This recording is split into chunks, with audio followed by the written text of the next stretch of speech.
Today is Lag BaOmer, which is an important day to learn Chassidus.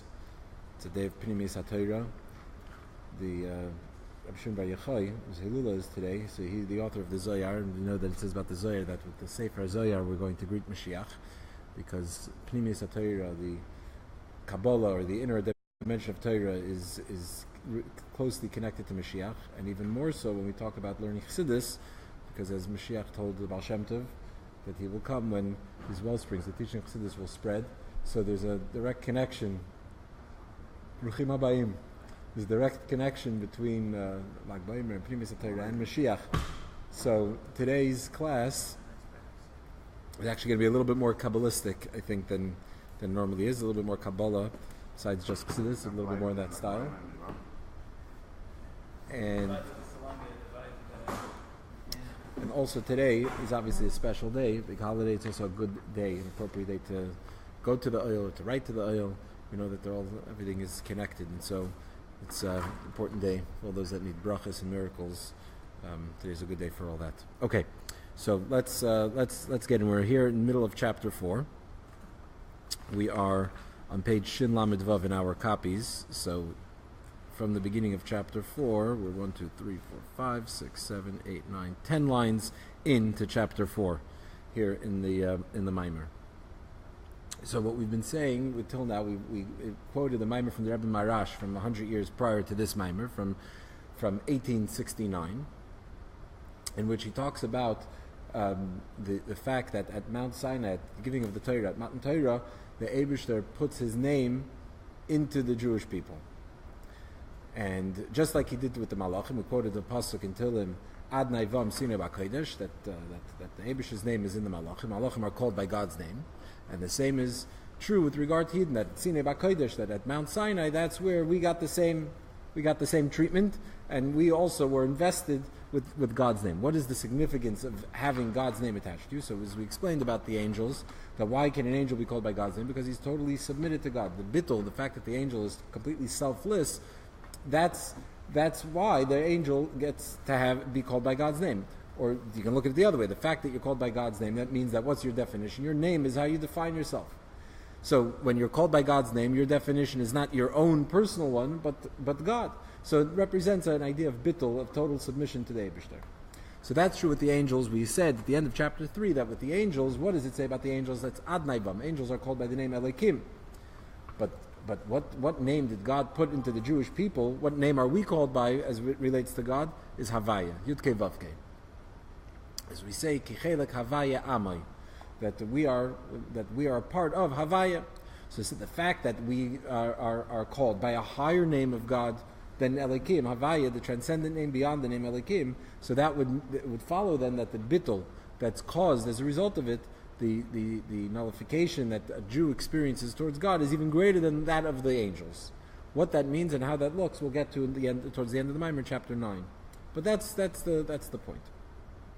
So what we've said is that a person is called by the name of God, and we see that actually in the words of the Aseret Dibros we quoted from the Alter Rebbe from Likutei Torah, that when it says Anochi Hashem Elokecha, God your God, we're calling Havaya. Havaya is Elokecha. We can call him Elokecha, mine personally. We call him by our name, or we call ourselves by his name. So it becomes who we are. How is it that the name of Hashem could come into the birth? So, I'm sorry. What's the meaning when we say that at Mount Sinai we were called by God's name? If Chelek Havaya Amai, we quoted before, that we were a part of God, Chelek Havaya Amai, that existed already before. The Yid's Neshama, Jew's Neshama, was always a part of God. It's not something that happened at Mount Sinai. So what was new? What happened at Mount Sinai? What happened there was that it was revealed, meaning that the body no longer concealed this reality. That even the neshama before it comes down to this world doesn't feel its separate existence, feels part of God. Okay, that's wonderful. Once it comes into this world and is invested into a body, it no longer felt it.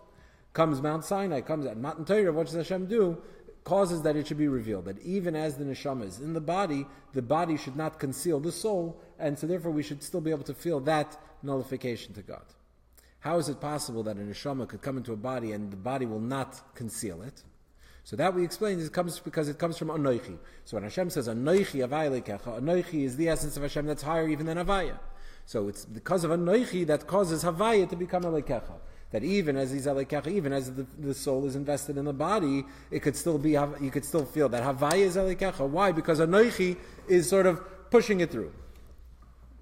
So the fact that Anoichi is even higher than high and low, and the spiritual and the physical, so that causes that the body doesn't conceal the soul. Okay, and the fact that the soul is called by God's name. So we have this idea that the name of God that's present in the soul, what happens at Mount Sinai, the body no longer conceals it. Why is that? Because, as we said, if something higher, Anoichi, that kind of pushes it through, overwhelms the body, and it's no longer concealed. And we explained then, beginning of chapter 4, we explained that this idea that the soul is called by the name of Hashem could be understood, it can be expressed even in the name of Havaya and the way the soul works. So we know from the Basi Laganis, we'll talk about this in a moment a little bit more at length, that the Hebrew letters, even their shape is significant. There's meaning in the shape of the letters, the form of the letters. Right, we talked about last class a little. We touched on it a little bit in Basi Lagani. Right. Basi Lagani, we focused on the Dalids and the Hays and the Yuds and the Reishas. Right. So the shape of Yud Kei Vav Kei is also expressed in the composition of the soul. The soul has Chachma, has Bina, has emotions, and it has Kabbalas Ol. Right. So we said that Yud, the Yud which is the Dat, represents Chachma. That's the Chachma of the soul. So you see how the Yud Kei Vav Kei is sort of embedded in the soul itself. That the Chachma of the soul, corresponds to the Yud of Havaya. The Bina of the soul, that represents we explained that link, the idea of Lahavin Davar Mitoich Davar. If you recall, the idea that the person has a capacity to, through understanding creation and recognizing that there's a creator, we can come to recognize the transcendent nature of the creator as well. That's in Bina, that's the Hey. The Vav is the 6 emotions, and the final Hey is Malchus, that's Kabbalah. So we see that the soul corresponds to the Yud Kei Vav Kei. So that's how we see that the soul is called by the name of God. Now we're going to continue and explain that this is not only true with regard to the soul, but it's true also with regard to the body. In the Maimer, the Rebbe Marash, the Rebbe doesn't say that here because it can only in a sense obscure the point we're trying to make here soon, but he says that the idea that the soul can come into the body and the body doesn't conceal the soul is, for that reason, it's necessary for the body also to be modeled after Yud Kei Vav Kei. Or put in other terms, the terms we're going to use here is that when we say that we're called by the name of God, that's our name, He's Elekecha, it's not just because of the soul, but it's even because of the body. So let's continue now inside Mamshuk Ba Maimer. So 10 lines into chapter 4. Mamshuk Ba Maimer. So the Rebbe Marash continues in his Maimer and explains that Shadalada Isis T'Shem Havaya Sheb'chol Echad M'Yisrael Him Gam B'Haguf Shebay. That these 4 letters of Havaya, the 4-lettered name of the Eibishter, the name Havaya is also in the body, can be found also in the body of the Jew. Shahroish Uketzir T'munas Hayud. The head is fashioned in the shape of a Yud. V'Haguf, right? It's like just a small dot. V'Hayguf Ketzir T'munas Havav. The torso is in the shape or in the form of a Vav, long rectangular shape. And the 5 fingers of the hand and the 5 fingers of the toes, those correspond to the letters Hey. The first Hey of Yud Kei Vav Kei, the first Hey would correspond to the fingers of the hand, and the second Hey to the fingers of the toes on the foot. Now you can ask, obviously, a question. We don't have 5 fingers; we have 10 fingers. So what does that mean? 5 fingers. If we're looking only at one side. But don't you have 10 fingers and 10 toes? So he says like this. So he adds in the Maimer and he says that we can say the hatam sheyeshnam eser tzbais biyadayim, the eser tzbais biraglayim. Who? What's the reason we have 10 toes and 10 fingers? Is ki b'shem havaya b'milei hayin b'chol hey yeshnam shnei hayin. Because if you get to the milei of Shem Havaya, then you have Hey is spelled with 2 Hays, and so that's 10, and so you have 2 times 10, so you have 5 and 5 and 5 and 5. What does that mean? So let's back this up a second. We talked about Yud Kei Vav Kei. We all know Yud Kei Vav Kei. What's the numerical value of the name of Hashem? 26. That's Yud Kei Vav Kei, right? Because Yud is 10, Hey is 5, Vav is 6, and Hey is 5. Do the math, that's 26. We also know there are other names of Hashem. There's Shem Ma, there's Shem Ban, there's Shem Ab, right? We know that there are other names that we call by those numbers. So the name of 45 and of 52, etc. How do you get to names of 45 and 52? So it depends on how you spell the name Yud-Kei Vav-Kei. It's all from Yud-Kei Vav-Kei, but it depends how you spell it. So when you spell it, when you're going to write out Yud-Kei Vav-Kei, it's a Yud, a Hey, a Vav, and a Hey. That's 4 letters, right? And that's 26. But if you spell Yud, how do you spell the letter Yud? Yud Vav Dalet. That's Yud. That's 20. How do you spell the letter Hey? Here, it depends. You can spell the letter Hey a few ways. You can spell it Hey. Well, Hey itself is not. It doesn't spell the letter. It just is the letter. But how do you spell out the letter? Hey. You could spell it. You spell it Hey Aleph. You could spell it Hey Hey. And you could spell it Hey Yud. So, and then you have the letter Vav, which also you can spell Vav Aleph Vav. The other ways. So depending on how you spell out the name Havaya, the name Yud-Kei Vav-Kei, you get different combinations. So when you spell, so that's what it's called, the milui of the letter. There's the letter itself, and then there's the spelling of the letter, the way you spell out the letter. So the letter Aleph is just one letter. It's an Aleph. We know what an Aleph looks like. It's a little bit like an X, right? That's an Aleph. But the Aleph in milui, the milui of the Aleph is Aleph Lamed Fei. That's the milui of the letter. That's what the word milui means. So you have the letter, the pashut, which is just the actual letter itself, and then you have the milui of the letter, which is the way you spell the letter. So depending on how you spell Yud-Kei Vav-Kei out b'milui, you'll get to different number combinations, right? And each one is significant in its own way. That's not really the topic here.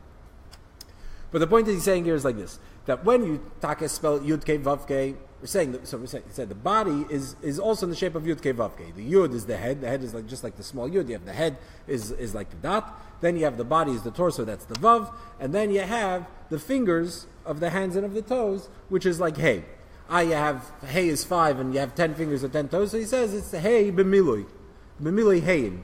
The way you spell the letter Hey is Hey Hey. Hey Hey. So right. Hey Hey is okay. So this seems to be like Gematrias and Kabbalah. It seems like whatever. You're just playing around with words and playing around with spellings. It doesn't seem to be like what we ended up short 5 fingers and 5 toes, so we threw in a milui. So the Rebbe is going to explain here, and this is the idea of Chachmas HaEmes, is that there's no such thing. Everything is significant, and the way you arrive at something tells you about the thing that you're getting to. So in other words, the thing about Gematria. So Gematria is very exciting. It's a lot of fun for people that are into Gematria. The numerology, and you come into a total, and this equals that, and because it equals that, there's a connection. So what do? You sit down with a calculator, or you sit down with a Gematria book, and you just start looking up formulations and calculations, and but look, these two have the same numerical value. Let's make a connection. Okay. In Chachmas HaKabbalah, Chachmas HaEmes, in truth, it doesn't work that way. It's not arbitrary and random, and we're just going to start fooling around with numbers. Everything obviously is true and significant. And so therefore, there are things that on the surface might seem not to be connected, and yet deep inside there is a connection between them. Because there's a connection within them, you're going to be able to find some kind of a link. How do you find that link? Sometimes that link is a similar word, sometimes the link is a gematria, sometimes the link is a different formulation of spelling, or Rashi Tevis, sometimes the link is a Sefer Tevis. These are ways that you can connect one thing to the other. But it's not just that I have to connect A and B, and so I have 10 different options of how to try and figure it out. And whatever way I can connect it, good, there's a connection. It doesn't work that way. The link is going to tell you about the nature of the connection between the two things. We all know from the mimer that people share at the bris, right? The mimer from the Kota Torah from Torah Betzamei Mazeh. So there's the Rosh Tevis and the Sefer Tevis, Mili Bashamayim, right? Mi Alalanu Hashamayma is Rosh Tevis Mila, Sefer Tevis Havaya. And the Alter Rebbe explains over there the fact that the Rosh Tevis, the first letters spell out the word Mila, and the last letter spell out the name Havaya, tells you that Mila is higher than Havaya. In other words, it's not just that, this spells this and that spells that, there's a link. But the fact that one appears in a Rosh Tevis, the beginning, the first letters of the words, and the other one appears at the last letters of the words, tells you which one's higher. One is higher than the other. That's why this appears in the beginning of the word, or it can be learned from the beginning of the word, and this from the end. So you see that link. The same is true with Gematria. Sometimes, something people, kind of mock, in a sense, is sometimes you end up one number short. So what do you do if you end up one number? Ima You throw in a kailul, you count the word itself, and you're good. Now everything fits. So ima kailul. Or sometimes it's not only the kailul, it's ima teves. the letters. The 4 letters in that word that you're linking, so you count another 4. You get yourself more leeway. So the word is no. Sometimes there's a connection between 2 things in the details, and therefore everything will add up in the numbers. Sometimes the connection is only a general one. If it's a general connection, so how will that link bear out? With a kailo. In a general concept. And so because the link is a link that's a certain type of link, so therefore it'll come out in that way in the gematria. So when you're studying, when you see gematrias and Rashi Tevis and all these things in Chachmas HaEmes, you see it in Kabbalah, you see it in Chassidus, so it's not just an arbitrary thing. It's not like somebody sat and made a connection. We know that there's a link. And the people that are teaching this to us understand the nature of the link. Because the link is such and such, so therefore it'll come out, you'll be able to trace it or reveal it in a specific way. Right? So that's the story with gematrias. The same is true here with regard to the milui. It's not just we were short 5 fingers and 5 toes, so the Rebbe Marash said, you know what, we'll throw in, spell hey, hey, hey. The Rebbe is going to explain, no. The fact that it's that Yudke Vavke, as it's in the body, you get to it through the milui heyin, through the milui of Shem Havaya, tells you about the nature or the connection between the Yudke Vavke and the body. Let's see it inside. Yeshleimar. So we can say Dal Yidei Hayisafish HaMisper Etzer Bois who keneged hey the milui. The fact that in the Maimer he says that the connection between the body is with the Yudke Vavke is Yudke Vavke as it's in milui, meaning as the letters are spelled out. So So this adds explanation in the understanding the connection between the body and Yudke Vavke. The fact that we're saying that it's born out through the milui hein. How so? It says like this: it's known about the concept of milui, meaning the idea of milui is the way letters are spelled. Like Aleph is Aleph Lamed Fei, Beis is Beis Yud Saf, etc. The chatam al zeh shamilei shel oisu behelim ukmei beis Aleph shel Aleph atzmei hu begilui v'alamed v'apei shem hamilei shel klulim bei behelim. What's the reason that when in letters only the first part of the letter, the pashat, is revealed, but the rest of it, the milui, is concealed. So in other words, with Aleph, when you have a letter, the letter Aleph is Aleph Lamed Fei. Kametz Aleph makes what sound? Not Olafa, just What happened to the Lamed and the Fei in the letter? It disappeared. It's concealed. All you have, the letter Aleph is Aleph Lamed Fei. But when you pronounce the letter Aleph, you only pronounce the first part of it, the Aleph part of it, not the Lamed Fei of it, right? So the first part is revealed, but the milui is concealed. Why is that? Is the fisha hamilui hu apnimis va'atzmis shalei l'shalamala megilui. Why is it? Because the milui, the filling in the letter, the other letters within the letter are the essence of the letter itself. And since it's the essence of the letter, the higher, the deeper part of the letter, so therefore they're concealed. It's not that they're ancillary or they're extra, so therefore we don't conceal, but the opposite. They're concealed because they're the deeper dimension of the letter. And that's why they're not revealed. He gives an example. Similar to a person who speaks, and when you speak, there's a motive behind your speech, or there's a depth to what it is that you're saying that doesn't come out in the speech itself. So when you speak, people are left with just the words you said, but in the words, or what's behind the words, the feeling that's behind the words, the experience that's behind the words, all that remains concealed. Because that's the deeper part of what you're trying to say. So what comes out when you speak? Only the external part of whatever it is you're trying to convey. But the deeper part actually remains hidden away. So similarly, when we talk about the letters itself, the very building blocks of speech, the letters themselves, what is revealed? Only the external part of the letter.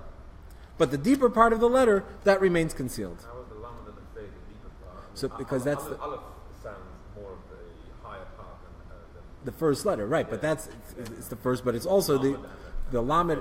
Well, yeah, but you're saying Aleph and thinking about Aleph is so special as it is Aleph Lamed Fei.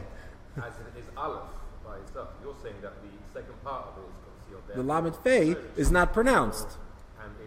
It's all part of this. It's all part of the Lamed. It's all part. I'm sorry. It's all part of the Aleph. Look, when you talk about, let's take an example, the letter Aleph. Yeah. So what is Aleph? What is the meaning of the letter? Because letters also have meaning. What's the meaning of the letter Aleph? So the meaning of the letter Aleph. One of the meanings we talk about in the Chachma Aleph is teaching Remember, we actually talked about it also in the Basilagani, about Aleph. We talked about Aleph Dam. Aleph is wisdom, or Machshava. How do you get there? Not with just with the letter Aleph itself, but only as Aleph is Aleph Lamed Fei. Aleph, the word Aleph, as a word, not as a letter, but as a word, comes from the word Alefcha, which means to teach.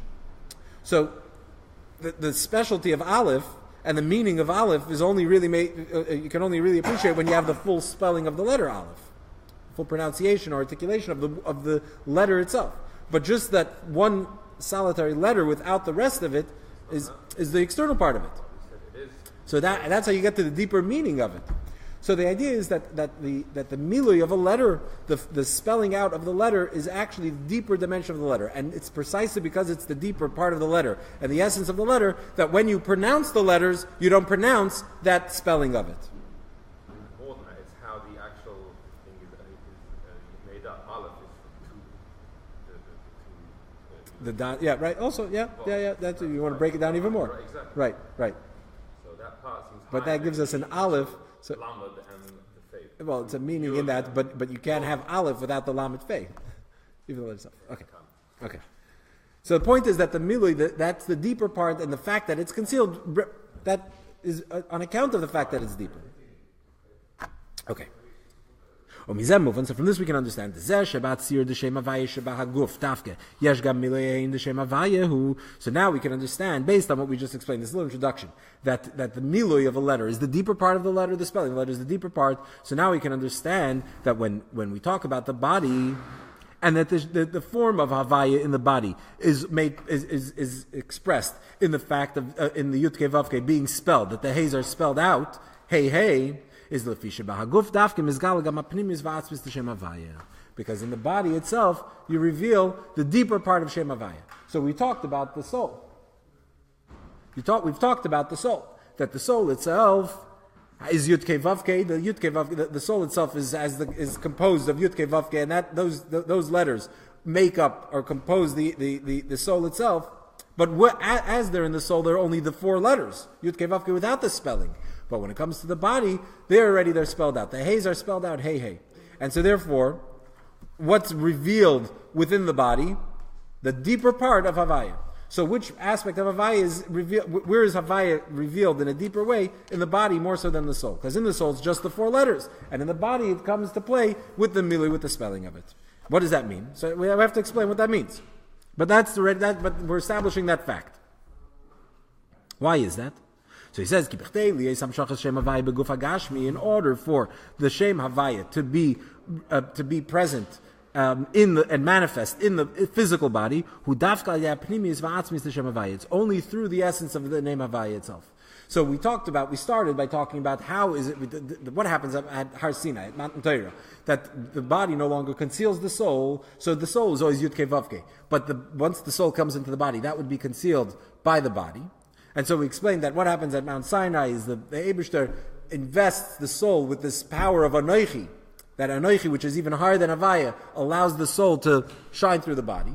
So seemingly the body is lower than the soul. And yet now we're saying that also what happens at Mount Sinai is that the body also takes on the shape of Yud Kei Vav Kei, takes on the form of Yud Kei Vav Kei, and how? In a manner of Milui. And now we're saying that's even higher than it is in the soul. Because in the soul it's only the 4 letters, and in the body it's with the spelling. And why is it that the body has a higher form of Shem Havaya? So he explains that's in order for the body itself to reveal Havaya. He's going to clarify it.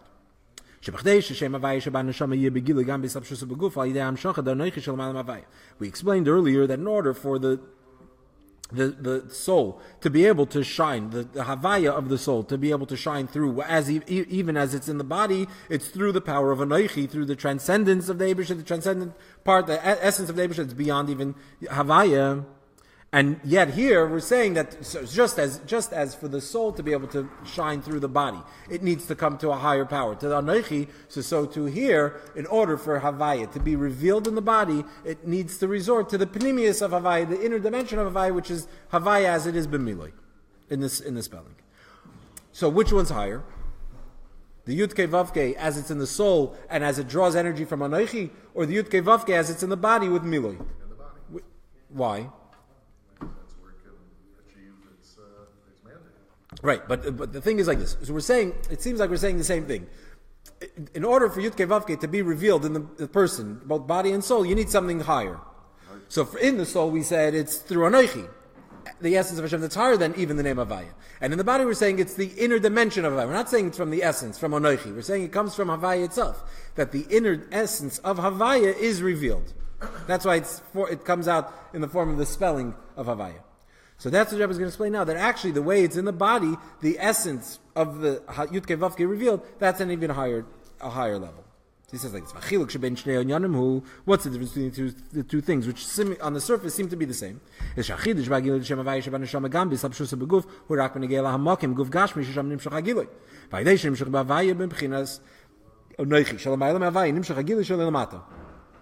When we talk about what happens at Mount Sinai, that the body no longer conceals the soul.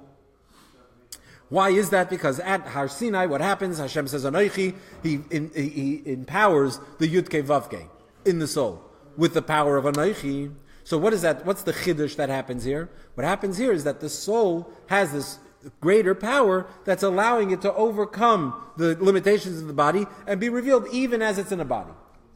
So what's the chiddush of Matan Torah with regard to the soul? That the Havaya before couldn't shine in a body, and now it could shine in a body. So it's not that the nature of the Havaya as it's in the soul is any different. Yud-Kei Vav-Kei in the soul was the same before Mount Sinai and after Mount Sinai. What changed? What changed was that now it could even be revealed even in the body. But the Yud-Kei Vav-Kei in the soul was the same. Same before and the same after.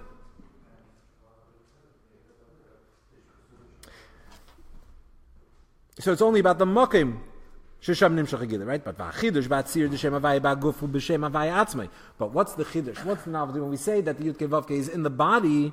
Here we're saying that the Shem Havaya itself is different. Shem Havaya Shalamaylam Olam V'Guf Gashmi Im Shnei Hafchim. What's the issue in the first place? Even when we talk about the soul, why does the body conceal Havaya in the first place? That we need to come to Anoichi. It conceals it because Havaya is spiritual.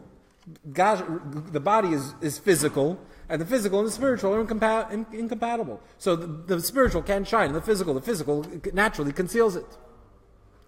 So what do you need to do? How do we overcome that? We take something that's higher than the spiritual and the physical, and that pushes something greater that can push the spiritual to shine even through the physical. You have a greater light can shine to an even more distant place. It can shine further than a weaker light. So that's essentially what happens. The Havaya gets a light that shines through, that it goes even into the body. It can shine even through the body. But how is it that the body itself, which is physical, should be host, or should reveal Shem Havaya, which is spiritual? That it shouldn't conceal it. We say, you overwhelm it so it doesn't conceal it. But that it itself should reveal it. How is that possible? They're incompatible. It sounds like nature nurture. It sounds like what in psychological terms, like there's the nature of a child, and then it's how is that child nurtured in a home or in a community. So it sounds like this is the way that ultimately the nurturing is effectuated. Right, and that's what causes a transformation. Yeah. So, to put it in other terms, when we're talking about the Yud-Kei Vav-Kei as it's in the Neshama, what happens at Mount Sinai? The Yud-Kei Vav-Kei overpowers the body. It overwhelms the body, and therefore is revealed. But when we talk about the Yud-Kei Vav-Kei in the body, what happens here? Here there's a transformation. The body's transformed. There's a transformation. And that is obviously a lot deeper. For a transformation, you need to get to something deeper. You can't just have a higher power overwhelm it. Overwhelming it's not transforming it, it's overwhelming it. So for the name Havaya to take on the form, the persona of the body, you can't do that by overwhelming it, by introducing something higher than it.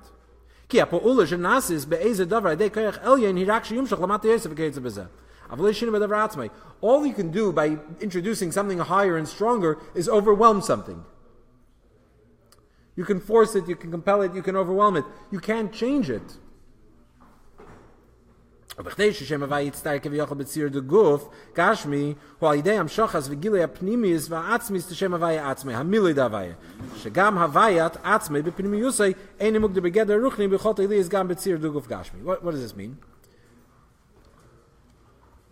Yud-Kei Vav-Kei, as it is, just the four letters, as we're talking about the way it is in the soul, the external part of Yud-Kei Vav-Kei is spiritual.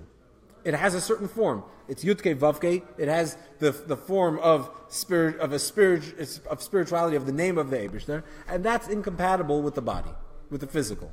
So therefore, for the soul which is spiritual to not be concealed by the body, it needs a higher power, something higher than the Yudke Vavke itself, to push it further, right? To force its way further. So that's what happens. Yudke Vavke at Mount Sinai, Anoichi gets introduced, the essence of Hashem that allows the soul now to be able to shine through even the body. But when we talk about the body taking on the shape of the Yudke Vavke, that the body itself is in the form of Yudke Vavke, meaning it takes on the persona of Yudke Vavke, that becomes the body's identity. How could the body identify with something spiritual? You can't overwhelm it into it, because that's not, it's still not it. It's not me. It's just something that's overwhelming me. But for the body itself to say, this is who I am, for that the body itself has to be transformed. Then how does that happen? How does the body turn into Yudke Vavke? The only way is by revealing the essence of Yudke Vavke. The depth of Yudke Vavke itself. Why? Because when you talk about the essence of Yudke Vavke, here already in its essence, it's not confined, it's not definable as spiritual or physical, or something that the physical contradicts it. It doesn't have any of that. In its essence, it's not definable in any way. And since it's not definable in any way in its essence, so therefore it can come into the body and take on the form of the body. It can come into the body and not be a contradiction to the body. So something could resist, and if something is resisting you, the greater force you introduce to it, the more you can overwhelm it. But when you overwhelm something, all you've done is removed its resistance. You haven't changed it. Coercion doesn't change anything. In order to transform it, that you have to introduce something much deeper. You have to introduce something that's not limited to, or that can't be defined as something that's an antithesis of it, or something that's an adversary of it. It has to be something that's possible, that could be it itself, that could be any of that. And so that's the idea of Yudke Vavke b'milei hein. So we see how it's not just random. We ran out of fingers, or we have enough more fingers than we have hays, so we're going to throw in a milei. The Rebbe explains when we say milei Shem Havaya, what we're telling you is about the nature of Yudke Vavke in the body. It gives us a whole nother depth of understanding and what the nature is, and how Yudke Vavke, as it takes on the form of the body, is actually greater than Yudke Vavke in the soul. That in the soul it's not b'milei. It's just the four letters Yudke Vavke that's in the soul. But when it comes to the body, Yudke Vavke comes already milei hein. That the body itself, for the body itself to take on the persona, to take on this form, the identity of the Yudke Vavke, for that we need the milui. For that we need the inner dimension of Yudke Vavke, the part of Yudke Vavke itself that's not limited and defined and stuck as definable only as spiritual, but one that's possible to come even in the physical. So we see that the Yudke Vavke, as it's in the body, is actually on a greater level than the Yudke Vavke as it is even in the soul. Yep, makes sense?